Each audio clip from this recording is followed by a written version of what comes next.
খালেদা জিয়ার যে স্বাধীনতা যুদ্ধে অবদান, সেই জন্য তাকে মুক্তিযোদ্ধা হিসেবে স্বীকৃতি, এবং আমাদের মাননীয় প্রধানমন্ত্রীকে খুশি করার জন্য নয়, তিনি 9 মাস বন্দী ছিলেন এবং তাকে একজন শিশু মুক্তিযোদ্ধা হিসাবে, আর তার প্রিয় সহোদর ভাই আমাদের ভাইকেও আমি শিশু মুক্তিযোদ্ধা হিসেবে স্বীকৃতি দাবি করছি। মুজিবুর রহমান, গাজীপুর 1।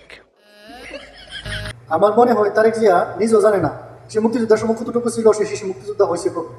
কিন্তু কিছু তেল মারা এমপিরা জানে, এদেরকে সংসদে জনগণ ভোট দিয়ে পাঠাইছে মানুষকে তেল মারা জন্য। তেল মারা ব্যক্তি কিন্তু সাংঘাতিক ভয়ঙ্কর। অতীতে আমরা দেখছি টাকা মোড়াতে শেখ হাসিনারে কীভাবে তেল মারছে, সবচেয়ে ক্ষতি কিন্তু শেখ হাসিনারে টাকা মোড়া দিয়ে করছে। তেল মারা ব্যক্তিরা নিজের কোনো অর্জন দেখে না, লোকজনকে তেল মেরা চলে, এরা সারা জীবনে এরকমভাবেই চলে। এর এলাকার জনগণ কি এরে পাঠাইছে, ভোট দিয়ে নির্বাচিত করে পাঠাইছে কি মানুষকে তেল মারার জন্য, আরেকজনকে তেল মারার জন্য? কে শিশু মুক্তিযোদ্ধার সমস্যা কতটুকু আসছিল তারিখ যে নিজে তো সে জানে না যে মুক্তিযোদ্ধার সমস্যা কতটুকু ছিল, বা সে শিশু মুক্তিযোদ্ধা হিসেবে কোনো স্বীকৃতি আছে কিনা বাংলাদেশে।